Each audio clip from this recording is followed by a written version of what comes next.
From Chicago's CAN TV, this is Chicago Newsroom. Well, hi there. Welcome to Chicago Newsroom, right here on CAN TV. I'm Ken Davis with another discussion about all the things that are going on in our town. And today we're going to ask you, so how was your commute today? Quick run downtown on the Red Line, gliding into the Loop from Arlington Heights or Bolingbrook on the Metra, maybe a Pace bus from Skokie, a crosstown CTA bus, maybe paratransit. Oh, you drove in and you parked, did you? You're one of the cool kids who started work early on your iPad Pro in the backseat of your Uber. Well, here's one thing that we all have in common, even people who ride their bikes to work. In some way or another, the policies and the practices of the Regional Transportation Authority had a direct impact on how you got to work or to school today. The RTA has been around for a while now, created back in 1974, I know, before you were born, to try to quell some of the regional rivalries like, suburban versus city, big commuter railroads versus L trains, Republicans versus Democrats, impose some kind of coordination on all the competing agencies in the transit business at the time. And it has had some successes, but hey, it's public transit, and in the public transit business, so few politicians are willing to spend tax dollars to replace imploding track beds, decrepit stations, so progress is a little bit slower than we'd like it to be. And in fact, in the most recent RTA assessment that I saw, they need $1.6 billion a year for the next 10 years just to keep up with normal replacement of vehicles and tracks and buildings. But they already have about a $20 billion backlog in projects that never got funded. So the state, well, they pretty much run away from transit funding altogether, in my humble opinion. And in the last few years, we've seen, well, let's not even get into the Trump administration, because we've talked a lot on our program about how they're wiping out federal support for transit in this infrastructure plan of theirs. So today, we've invited the guy who runs the RTA to come here, sit at the table with us, and answer the question, why would anybody want this job? Kurt Dillard, it is a pleasure to have you here. Thank you. Thank you, Ken. We're going to make you the spokesperson for the Regional Transportation Authority. That was a great intro. There is a lot to be talked about here today. And I guess before we even begin with this, I want to talk a little bit about you, because you're a kind of a very interesting mix of transit guy and politician. You almost became governor of Illinois. I mean, let's get right to it, right? Twice you ran for governor. You've been a state senator. The last time you almost got the nomination as the Republican, but you got beat up by some guy named Rauner, I think his name was. Yeah. I look forward, I don't look backward. Yeah. But in 2010, I lost the race to my colleague, Senator Bill Brady from Bloomington. Right. And he eventually was the Republican nominee against Pat Quinn. I lost by 193 votes. Yeah, 193 One 10,000th of a percent, but who's counting? Yeah. And then Governor Rauner, who I consider a friend, spoke to him last night. Mm-hmm. It was a close race. It was about a vote per precinct. So as we approach the political season, if you think your vote doesn't matter, 193 votes, my guess is I might have beaten Governor Quinn, but one vote a precinct is all that Governor Rauner beat me by, so every vote counts. I was reviewing some of this morning and yesterday, and looking at, and it's really a very interesting thing, because you are a I would say you're a rock rib Republican. You're from Hinsdale. You've got all the credentials, but yet AFSCME endorsed you. All the newspapers endorsed you. So you're a guy who knows how to reach around and get people on your side. Yeah, no, I've been fortunate. I had some great mentors. I was Governor Thompson's legislative director for 7 years, but even probably more formative than that was I was Governor Edgar's chief of staff. Two gentlemen, moderate Republicans who knew how to work with the mayor of Chicago and downstate legislators to get things done. And I wish we had more of that cooperation. Don't we all? And I always tell people, at least in the administration, the Edgar administration, we had $1.5 billion in the bank when he left as governor. The credit rating of the state of Illinois went up for the first time in history. Our unemployment rate, very importantly, was below the national average. And then last but not least, we paid our bills, our state's bills, in 17 days. Speaking of the RTA, the state of Illinois owes us, probably as we sit here today at this table, nearly $500 million, aside from the fact that we haven't had a capital plan, infrastructure plan, or money in almost a decade. Our operating budget, the little pittance we get from the state of Illinois, they owe us $500 million, which requires us to short-term borrow, which costs us a couple of million because the state doesn't pay us on time. And what percentage of that $500 million of what they actually give you? You know, it's a small percentage, but the interest cost on $500 million, you know, is $1.5 million, $2 million a year, and it just adds insult to injury. Our budget is essentially 40% of the of the monies come from the riders themselves.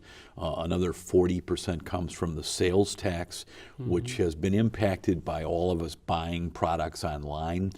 We don't get quite the sales tax revenue that we probably think we should. And then another 20% is really supposed to come from the federal government and the state. The state, though, has been really almost a deadbeat with respect to funding the regional transportation system in Illinois. Well, I didn't bring you here to have a political discussion, but all of this stuff is so interconnected because the transit policy and politics are basically the same thing. But you know, you say that Governor Rauner is a buddy of yours. What does he tell you when you call him and you say, "Hey, where's my $500 million? What's going on?" What does he tell you? I think you know, in the budget which just ended, he vetoed, I believe, that budget. That budget cut us pretty deeply, but for the first time in history of the state, and it's not only the RTA, it affects municipalities. The state is taking 2% of all the sales taxes that are raised in the metropolitan six-county area, of which the RTA is under. You know, he takes 2% from the mayor of Bolingbrook, which you mentioned earlier, but the state now takes 2% of all the sales taxes, ships it off to Springfield or the bureaucrats in Springfield to administer. That's a huge cut over a couple of year period. That's $40 million to the ridership of Metro, Pace, and the CTA. I'll get off of this, but I mean, if I had a chance to talk with Governor Rauner, I would say to him, "So are you anti-transit? I mean, do you just not believe that transit is as important as other things?" Oh, I think Governor Rauner understands transit's important.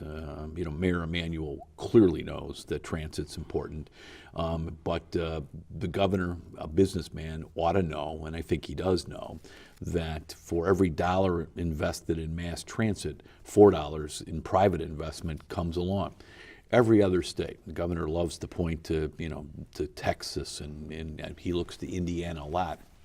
In Indiana recently, in a conference from the mayor's office of Indianapolis, it was stated that to keep millennial generation, and that's about half our workforce, or going to be half our workforce, to keep millennial workers in your city without mass transit is like trying to sell them a phone or without a camera. Right. So every other that's a state good line. gets I like that. Indianapolis is building streetcars. I can go on. And then nationally, nationally, there were about 40-some referendums on increasing funding for mass transit.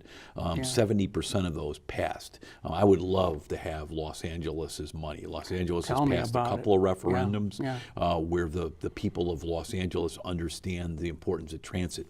And that's happened in our lifetime. I mean, that's turned around so much in the last couple of decades from Los Angeles. But all our economic competitors are investing massive amounts of money in mass transit. Mayor Emanuel wants to, and I fully support his vision to have an express train from the Loop out to O'Hare. Dallas now has service from their airport, the big Dallas-Fort Worth International Airport, on their new train system right into the heart of the business district of Dallas. So all our other states are investing heavily in improving mass transit. Mass transit's more important than ever, especially to the millennial generation that is out there. Amazon and their quest for a second headquarters, which we're very much players in Chicago, and it's one place that Governor Rauner and Mayor Emanuel have worked together well. It's very clear that in the top list of a couple of things Amazon is looking for is adjacent access to mass transit. And I have sent a letter to Jeff Bezos, the chairman of Amazon, or Mr. Amazon, and said, look, we have a lot in common. You are the best that there's ever been in moving packages at the lowest cost possible. Well, the CTA and RTA region of Chicago, we have the lowest operating cost of any mass transit system in America, Ken. The lowest operating cost per mile. And I always tell the Amazon folks, look, you're the best at moving packages safely and inexpensively. We're the best that there is. I believe we have the best transit system, but it's in peril in Chicagoland. But we're the best at moving people, and we do it at the lowest operating cost per mile. And regardless of what people believe, because I ride the system every day, not only Metra, but I ride the CTA, we have the fewest mechanical breakdowns over the last 4 or 5 years of any other system in America. And I know the problems, and I don't wish ill because they're our partners in our quest for federal monies and bringing transit to the forefront. But Washington, D.C. has had major operational problems. Boston... And wait, hold on. And why is that? Because massive disinvestment in their system. Let it decline. It's Absolutely. a new system, relatively speaking. It was built when I was in high school. Yeah. I remember building the metro system in Washington, D.C. And it's a crime to see that it's deteriorating so quickly. It's that's our nation's capital, Yeah. and it moves all millions of people like we do. Boston actually shut down for a month. Can you imagine if we just shut down the transit system in Chicago? Yeah. If you didn't have Metra, that's Metra, not the CTA. You need 27 more lanes of highway to handle what Metra moves every day in terms of passengers on the Edens and Kennedy, and we don't have the room for it, nor do we have the money to do that. We have my grandfather, our grandparents, my parents' generation has built what I believe is the best mass transit system in America, and we shouldn't be the first generation that just lets it slide. And again, Chicago, regardless of what the Tribune editorial board might have you believe, Chicago has led the nation in corporate relocations over the last several years. We were just chosen the #1 place for corporate relocation by Site Selection Magazine within the last 48 hours as we tape this interview. Mass transit is a major reason that companies are coming and relocating to Chicago. Whenever you see one of those studies where they compare cities to another, the thing that always stands out about Chicago is its transit system. No doubt. And it has probably since 1880. And Ken, I'm like you. I mean, I live and breathe this stuff. I'm a transit junkie. You know, my grandparents, you mentioned I live in the suburbs now, but I grew up right in Wrigleyville. Oh, did you? And I used to take with my grandmother the CTA to the grocery store, to my dentist as a little child, and I didn't want to get on that bus when we were going to the dentist. But I've ridden the CTA since I was a child, started with my grandparents, my parents, you know, when I went to law school with DePaul, I lived on the CTA. It's the lifeblood of our university system as well. We're in the shadow, your great studio here is in the shadow of the University of Illinois at Chicago. But just think, Loyola, DePaul, the University of Chicago, at IIT, or Chicago Tech as it's called now, the L runs right through the gut of their campus. And I always tell my downstate former colleagues in the legislature, we're used to the yellow school bus in downstate and suburbia. Well, the yellow school bus in Chicago is the CTA. Whether you go to St. Ignatius right down the road from the studio, or you go to St. Pat's, or you go to a Chicago public school, Chicago students and college students take the CTA, and it's crucial for our students, let alone our business travelers and people trying to get to the doctor and dentist, that we have this system. So, talk to me as a politician. And you're a good one. How do we reach your party mate in the White House, who apparently just has no regard whatsoever for anything to do with public transportation? I mean, I'll just riff here for a second, and then you can cut me down if you want to. But the infrastructure plan that he proposed the other day is a joke. It's a complete and total, it's just an abomination. Mayor Emanuel called it fairy dust. It's nothing but fairy dust, and it only is $200 billion, and he thinks he's going to leverage 1.2, 1.5 trillion. But the 200 billion, the real problem here is not just that he only is putting 200 billion in it, but he's getting that money out of transit. He's taking money out of the New Starts program. Any number of other transit initiatives are going to get gutted. Look at Amtrak, for example. This is not logical. This is insane. The president has essentially flip-flopped the traditional role of mass transit. It used to be an 80-20 sort of split, Yes. where we'd have a 20% effort locally and the federal government would do 80. He's flipped it upside down. If the president were sitting here where you are, Ken, I would say, President Trump. Yes, what would you say to How me? do you think for your properties in New York City or Trump Tower in Chicago, Yeah. how do you think most of your employees at your places in Chicago and New York get to work? Whether it's the custodians or the concierge or your bellman or the people who your maid service, they All the take the construction CTA people who build and new- they take our counterpart in New York. Yeah. A strong mass transit system would improve, and it improves whether you take that system or not. In Chicago, your property values, if you live near mass transit, are greatly enhanced. When we redeveloped and rebuilt the Brown Line, every piece of property within a mile of either side of the Brown Line essentially went up 40% in value.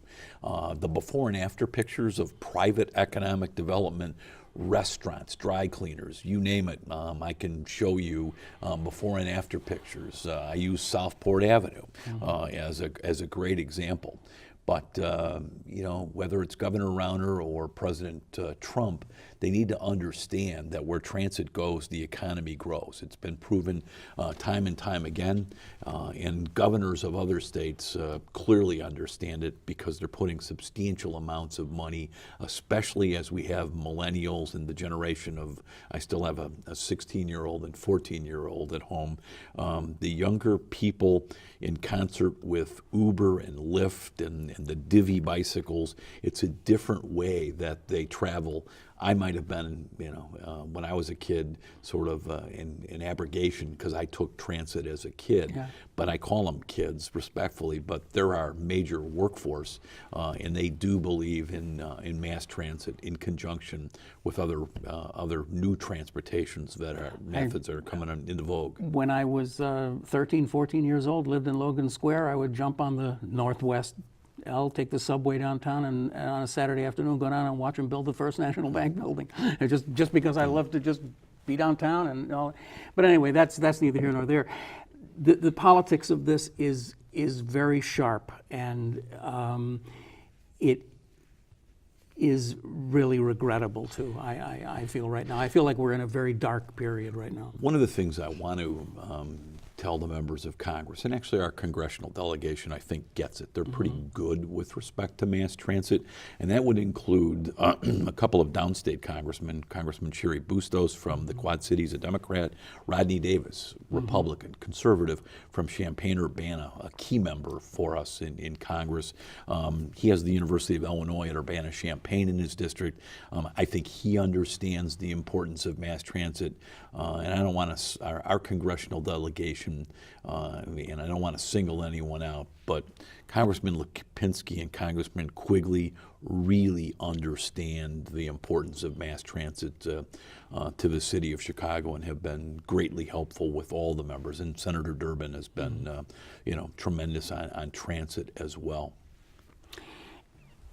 I have a little list here. It's actually a long list, but I think we kind of glossed over this in the introduction here, but what is the number? In the your 2014 report, you said there's about $33.4 billion in need for RTA, and then in 2016 you're saying more like 38 billion. So I mean, it's hovering right around that area all the time.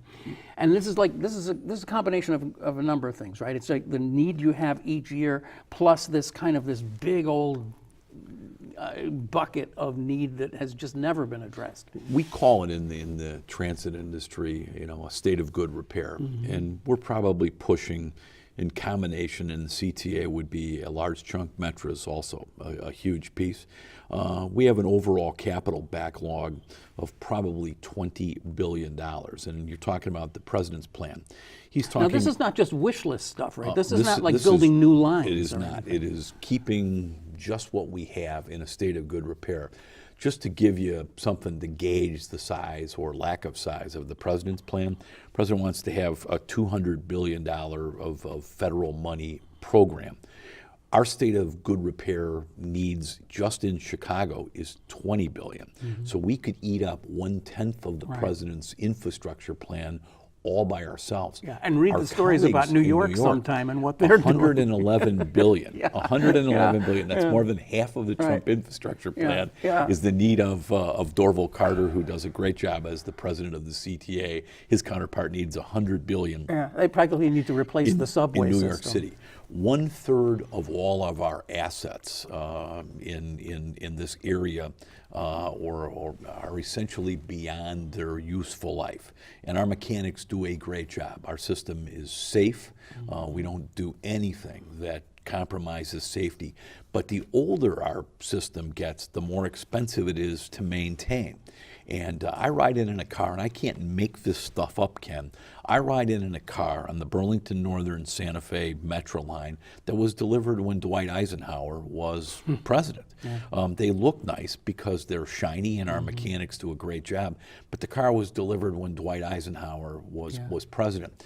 North of the Ogilvie, the A1 interlocker of the Ogilvie station is a switch. It's the lifeblood of one of the UP lines or our system. It was delivered when Herbert Hoover was governor or president. I can't make this stuff up on how old some of this equipment is. Union Station, built in 1922. We're supposed to be the transportation capital of the Midwest, and we are. But Union Station clearly needs a lot of improvements. It doesn't speak capital of the Midwest. It does not speak, and the mayor has a plan to revamp O'Hare Airport, $1.8 billion. It's great. But, your major station, which is a showpiece for Chicago and visitors that come in there, and more people go through Union Station every day than go through Midway Airport. Think about that. Yeah. And, it is in need of about $1 billion of renovation. Amtrak owns Union Station. We're just a tenant as Metra. But if we were to redo Union Station, bring it up to speed, modernize that beautiful, iconic building, there are studies that show it would produce $4 to $7 billion of private economic activity in the near west side.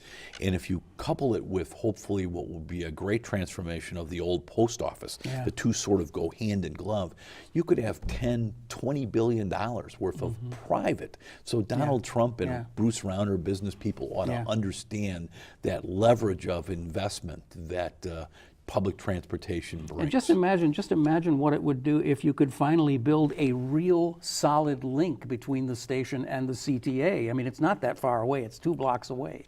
Some kind of a really attractive underground pedway or something that pulls the two together.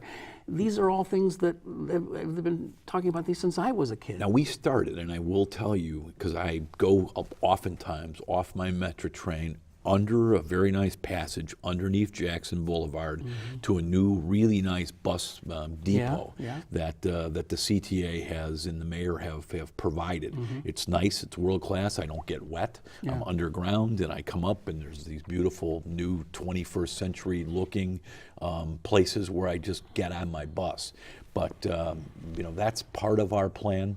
But there's so much we need to do, and it does take money, and we should not be the first generation that allows a system that causes and brings economic development to Chicagoland to deteriorate. Now, we just recently had a CTA fare hike, and that was blamed on the lack of funding from the state, right? So, I mean, it wasn't.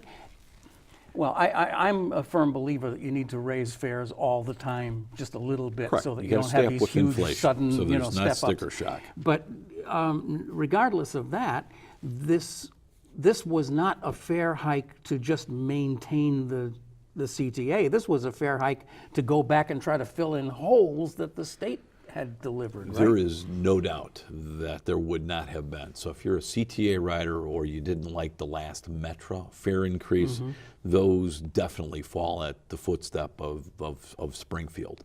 And it's not just Governor Rauner, because again, I don't think he signed the last budget. There's equal blame to go around, but the CTA fare hike never would have happened if Springfield didn't start to siphon 2% of all the sales taxes. They owe us $500 million in operating money. That's how delinquent they are in paying us. And also they cut essentially 10% of what is really the public transportation fund match. The state, when we raise sales taxes, they match a little bit of it. They cut that by 10%. And what always gets me is they cut monies for people with disabilities on PACE. One of the things people do not understand is how many millions of folks we move on PACE through the ADA, Americans with Disabilities Act paratransit program. I was in Washington recently, and the Assistant Secretary of Transportation told me, he said, I know that your state government wants to cut funding for paratransit funding, but that's not a transportation issue, Mr. Chairman of the RTA in Chicago. That is a civil rights issue. And you are not allowed to cut that. Whether the governor cuts it or your legislature cuts it, you still must provide those services. So I got to find the schools, money, right? as does Dorval Carter at the CTA, right. Jim Derwinski, who's the new head after Don Orsino at Metra, or TJ Ross, who runs the PACE system.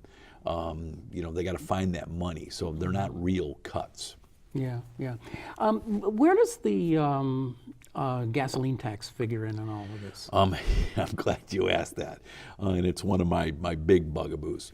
So the gasoline tax, we're the transportation capital of America again. Right. Illinois is among the 10 lowest states. So our gasoline tax, we're in the bottom 10 states of what from our gas tax goes to infrastructure, not just mass transit, but roads and bridges.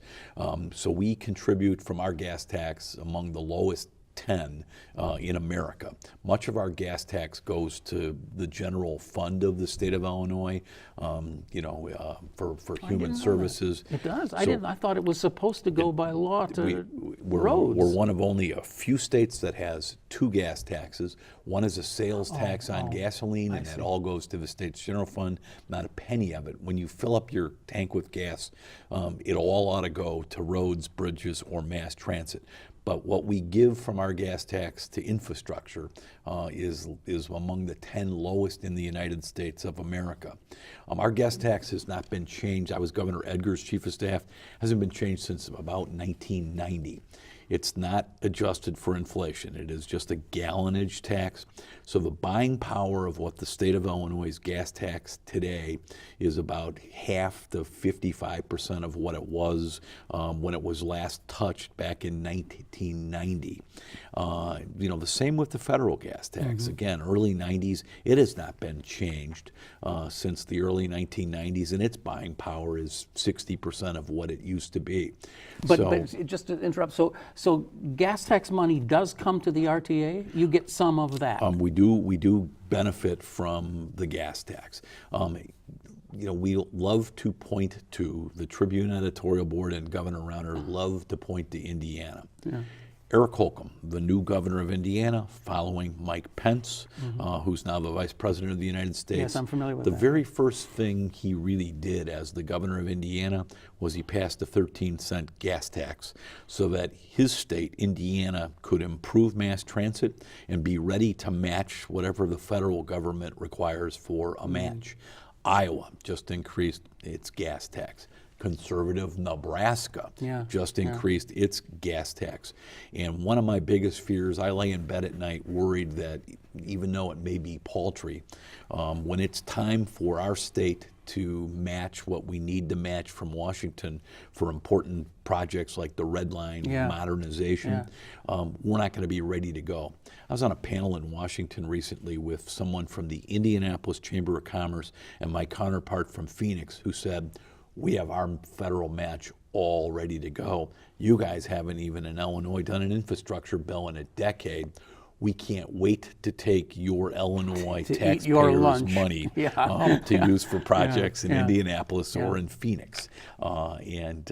It's political malfeasance to leave monies laying on the table. And these are yours and mine. Monies, Illinoisans' monies that go to Washington and get redistributed. We at least ought to get our own federal tax dollars back to the state, but you got to have the match out of Springfield Be to match it. specific with me, Mr. Former Chief of Staff. Who is to blame here? I mean, it's not just the legislature. Let's get specific. Where is this being blocked? You know, Springfield needs to understand that you got to have a capital program, and it's a bipartisan lack of recognition as to what transit and road builders and the infrastructure people need.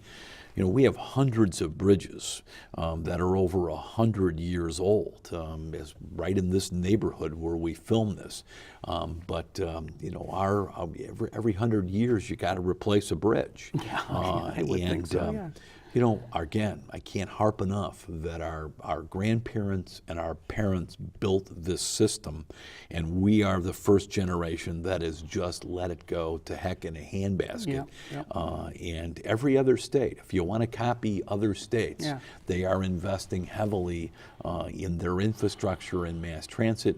And I use Amazon, and we may or may not get Amazon, but Amazon clearly says, like all of the companies that have corporately relocated in Chicago recently, mass transit's a critical component part of their decision. to our decision to be in your city. Yeah. So, is Mike Madigan a problem? Does he not see this? I mean, everybody says he runs the legislature. So where's he? No, I think the speaker understands the importance of mass transit. I went to see the speaker when I became the chairman, and the speaker understands the importance, and he's an interesting individual, and I give him a lot of credit.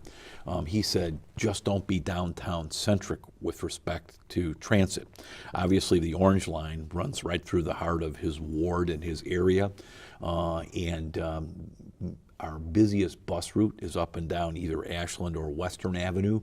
That's not people who are in the financial district, but those are folks who have got to, get to work along a corridor of Ashland or Western Avenue. But the speaker said, look, there's a lot of people that ride the system, in the middle of the night, who bake our bread, who print our newspapers, which are here on this table, who clean our buildings. And the speaker always reminds me that the working people of Chicago take the CTA or Metra or PACE to get to and from, to work. And as the speaker, I think, put it to me, don't be a downtown elitist. Remember, there's people in the neighborhoods. And I remember there are people in the neighborhoods every day. I tell our friends at the retail merchants, where do you think the employees who work at Yorktown Shopping Center or Woodfield, you wouldn't have people to be able to staff retail if it were not for PACE primarily, but also Metra. But the suburban shopping centers and the Magnificent Mile, those retailers all, like President Trump's Trump Tower, most of those employees take mass transit to get to work. So is it a Democrat-Republican kind of thing? Or, I mean, I don't understand it. I really, honestly, I'm not playing games with you. I just don't understand it. I don't understand why we can't get a bill. I think that legislators will start to understand, and I just wrote an email to a gentleman this morning who complained about service from Naperville. And I said, look, you got to talk to your local legislators. Yeah. They essentially cut us $100 million. And when you read about mechanical failures, when I just told you I was on a train that was delivered when Dwight Eisenhower was the president, I'll give you an example that is that number one, I give Metra credit for being innovative and trying to live within their means. But Metra just bought 20 or 25 used Amtrak engines from California that number one are more efficient than what they run today, that pollute less and are more more environmentally friendly. But we're taking California's scraps to run what is the lifeblood of bringing people in from Elmhurst and Arlington Heights and Park Ridge and Joliet into the city of Chicago. We're buying old engines from California just to keep our system running, and it's shameful, especially if you want to be the transportation hub or capital of America. And especially if you understand that if this city is going to survive and compete in this very competitive world, this global economy, you better be able to move people around quickly. And this other thing that we talk about all the time, an 8-car Blue Line train on the Blue Line can handle 800 people almost, maybe even more. I've been on those trains where there's more than 800 people on them. Imagine if you put all 800 people onto the Kennedy, okay? Imagine if you took 800 people off the South Branch of the Red Line and put them on the Dan Ryan. How many cars would that be? Why can't we understand this? As I told you, just Metra would require 27 more lanes of highway. That's not the CTA. I will also tell your viewers, even if you don't ever get on one of the RTA systems trains, you save, if you drive, $400 a year in gasoline cost, because the extra 2 million riders a day are not on the roads. I know Chicago's roads are congested, but you save you save $400 a year. And then last but not least, if you can dump the pump, even if you're a 2-car family and you get rid of one of those cars, you can save $11,000 or $12,000 a year. Aside from just the wear and tear on you mentally of driving and being stuck in traffic, you can save nearly $11,000 or $12,000 a year if you dump the pump and take mass transit. You know, when people talk about the high cost of living in Chicagoland or our real estate taxes, if you take mass transit and can save 10 or 11 grand a year, that helps mitigate the cost of living greatly in our region. Well, Kirk Dillard, we're running a little bit close to the end of the thing here, and I haven't even started my list of things that I really wanted to talk to you about. Have me back sometime. We've just been whining, and I want to talk about these big pictures. So maybe we can do these kind of quickly. But the Red Line extension, 130th Street, I assume you're in favor of that. I am. Now, there has been some argument amongst transit geeks about whether it makes sense to spend $1 billion or more to build that line all the way down there, or to just upgrade the Metra Electric that runs almost parallel to it. There's lots of arguments out there in the weeds. But what about that? What about just spending a lot less money and doing it in probably a quarter of the time, and just increasing the frequency on that Metro electric line that ends up on 130th Street, same place the Red Line is going to go? John Greenfield from Streets Blog says the problem is that CTA and Metro just have never been able to play well together. Well, that's your problem. A couple of things. Number one, I got to take care of first what we have. Yeah. So I've got to take care of a system that has a $20 billion backlog. If I've done one thing as chairman with the RTA and our new executive director, Leanne Redden, who does a great job, and she's on the phone every day with the 3 service boards, there has never been better cooperation in the history of the CTA, RTA, Metra, and PACE than there is right now. So we are constantly talking. We're obviously looking at different studies on the Metra Electric, but I leave it up to the mayor and the elected officials to decide whether they really want to go to 130th Street. But right now I'm in support of that. but I got to take care of what I have today. And I will tell you, with the mayor's office and with Metra and the CTA, we're crunching and running numbers like crazy on the Metra Electric and trying to figure out how best to operate that system. So are you actually studying the possibility of running like 15-minute service Yes. along that line? Yep, we are looking at and trying to be as innovative and efficient in the use of monies. And again, we have the lowest operating cost per mile of any big system in America. A lot of great stuff going on. You know, I was just at the Wilson Avenue, this wonderful. My wife used to live at Magnolia and Wilson. I rode that station when I thought I might fall through the floor. If it wouldn't. But magnificent things are going on. 95th Street. 95th Street's beautiful. Just a major artery. Essentially our busiest stop. Serving the south side, a total transformation of that. There's so many good things going on, and the RTA and especially the CTA is much better than it was several years ago. But again, you got to call your local legislators and members of Congress and say, look, you got to invest in transit for just our quality of life and our economic development. As we're speaking today, they're just about to start demolition on the flyover at Belmont. And that, of course, was highly controversial. We spent a lot of time at this table debating that, and I'm for it. I was from the beginning, even when it wasn't popular to be for it. But I think it's a good idea, and I'm glad to see it. I'm glad to see that that's going. Now, is that in any jeopardy, or do we have the money for all of that? We have the money for that, and that will save so much time for riders of 3 of our major CTA lines.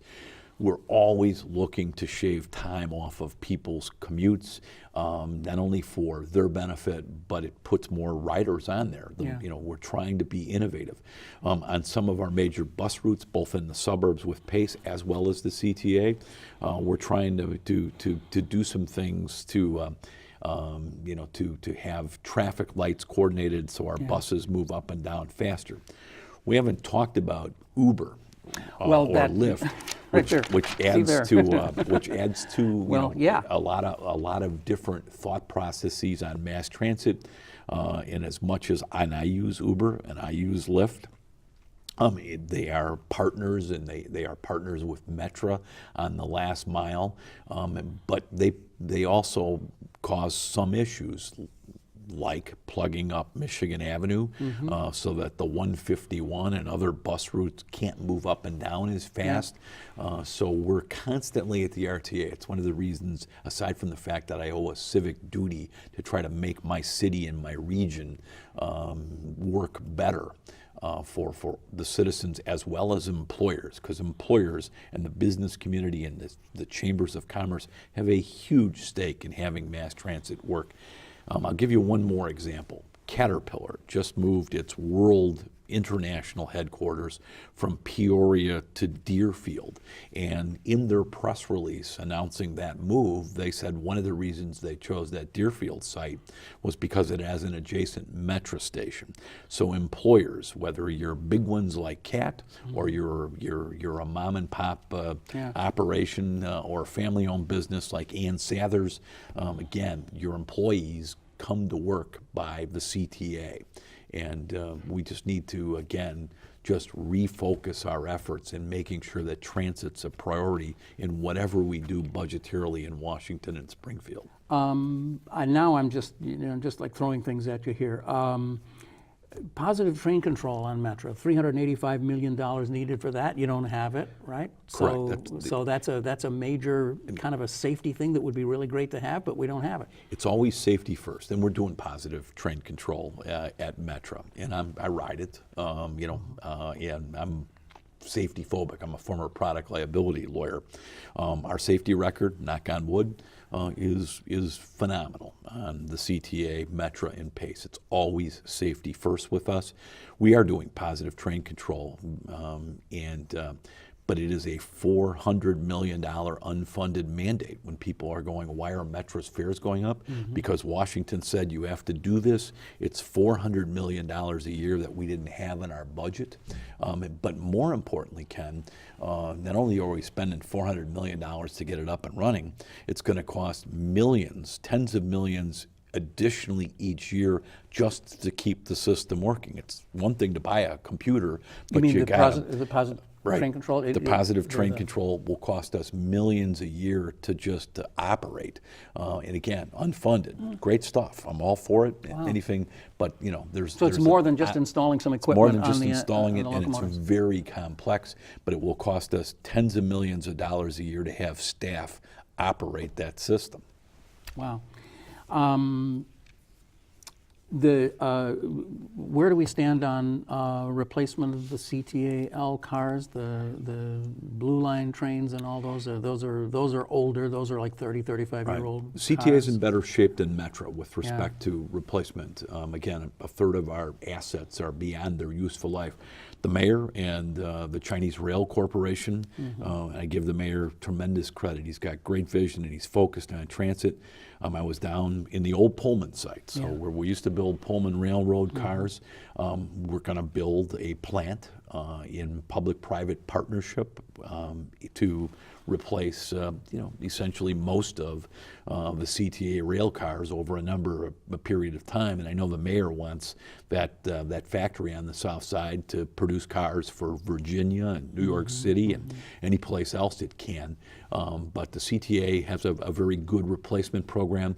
Metra, again, wants to replace lots of its equipment. But Metra is really dependent upon getting an infrastructure bill, and it's hard to believe the state hasn't invested anything in infrastructure in essentially a decade. But Metra, to replace its fleet, really needs a Springfield capital bill. What about electric buses? Any hope for electric buses? Anything? Doing electric buses, we're looking at it. I know the CTA is constantly looking to improve its modes of transportation, not only to save costs, but for the environment. Doing a lot of compressed natural gas on pace, including we just have a new compressed natural gas station that we're redoing for pace in the suburbs. But we are always looking for the most innovative and cost efficient, and we are conscious of the green environment as well on all our systems.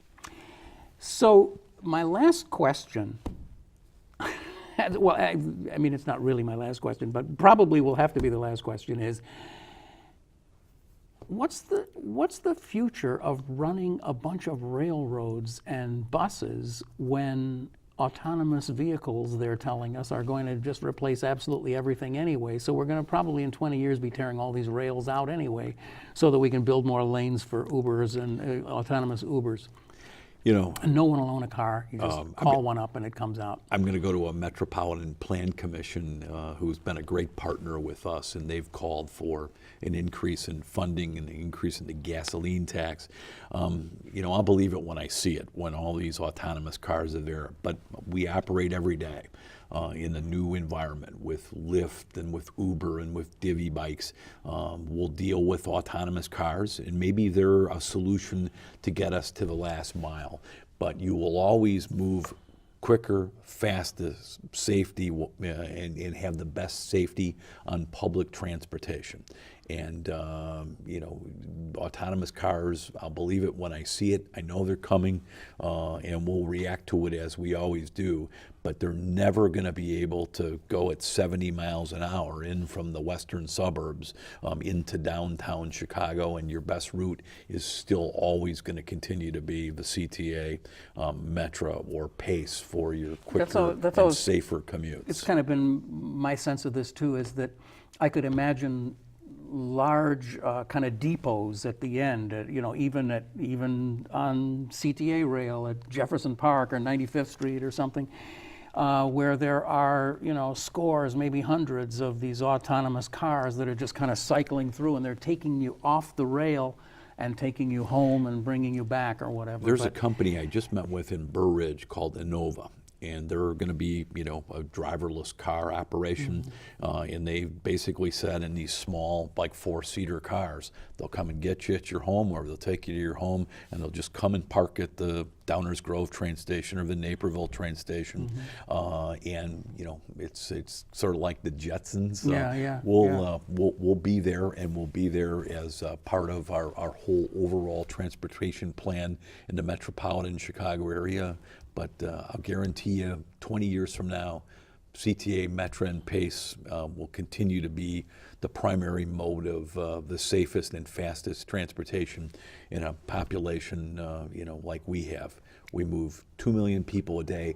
1/6 of Illinois takes the RTA system every day. That's an amazing number. You're not allocating any money to rip out the red line at any time No, soon. you just told me we should go down to 130th Street.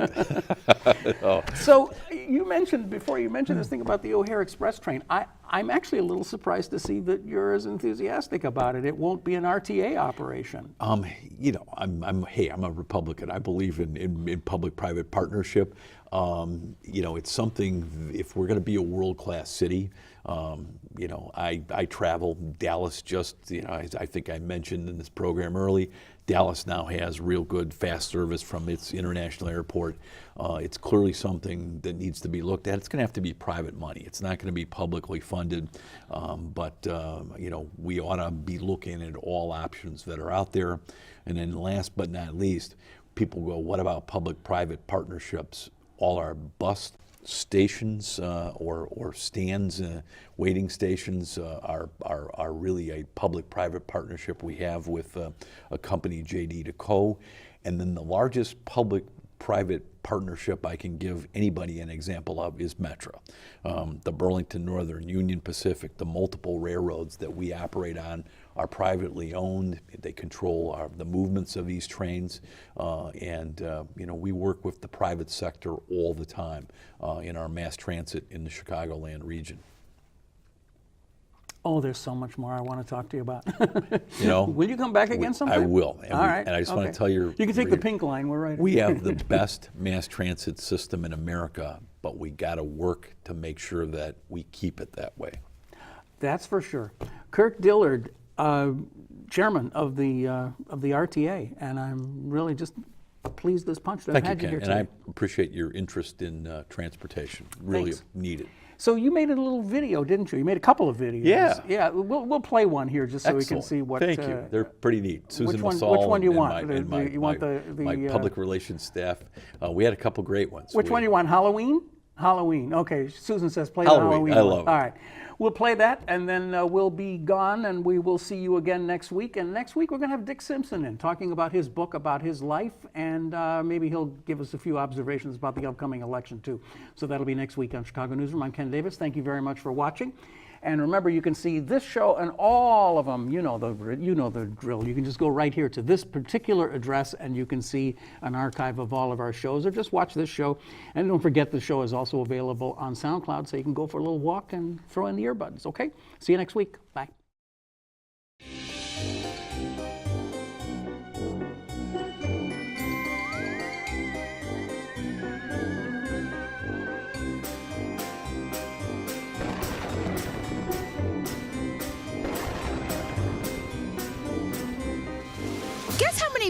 Guess how many rides we provide? Do you know how many people ride the public transportation system every day? I would say way too many. Some thousand amount that I have no idea. Oh, it's a lot of us. 2 million rides a day. 2 million? I can't believe. Can you imagine if all those people were back in their cars?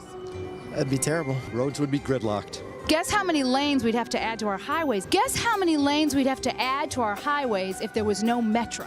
About 4. 27 lanes. Yeah, that's crazy.